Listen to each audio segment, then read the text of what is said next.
The woman under the Iroko.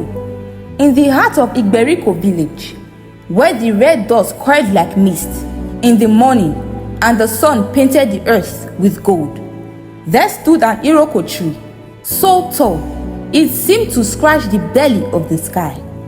And beneath that ancient tree, wrapped in the roots like it had always belonged there, stood a buka, not just any buka, but a buka, the one owned by a mysterious woman known only as Mama Nyoka. Nobody knew where she came from. She arrived in the village 4 decades ago, on a rainy afternoon, when lightning danced around the Iroko and thunder rolled like ancestral drums. She didn't speak much, only nodded politely and began setting up a fire beneath the tree. By the time the rain cleared, a blackened pot was already bubbling with a stew that smelled like magic. They say the first man who tasted it ran home weeping, not for pain, but for joy. Hunters, palm wine tappers, warriors, chiefs, even women from other villages came pilgrimage to taste our stew. They said it could heal the sick, bless barren women, and even bring peace to warring family. But Mama Iyonka had 3 strange rules. Never ask what's in the pot. Never come to the buka after midnight. Never, under any circumstances, try to enter a kitchen. The villagers obeyed. Always, no one dared question her, not even the air chief, who once said, if the gods descended to taste mortal food, they would line up at Mayonka's buka.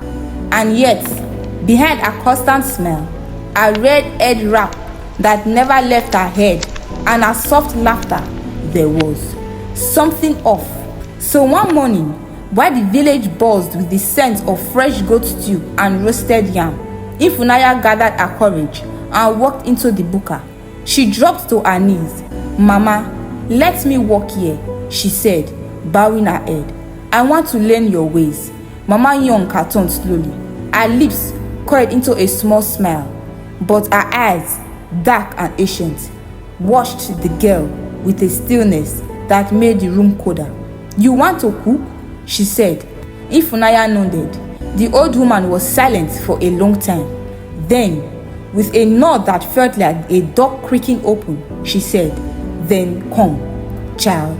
But once you enter my kitchen, your life will never taste the same. Ifunanya stepped into the buka's back room, the forbidden kitchen. Smoke danced along the ceiling like spirits with secrets. Dried herbs hung in tight bunches. Shams of bone and feature lined the shelves, and in the center was the great pot, blackened with age, crusted with blood and warm, even though the fire beneath it had died. To be continued. Please like and subscribe to my channel for more stories like this. Thank you.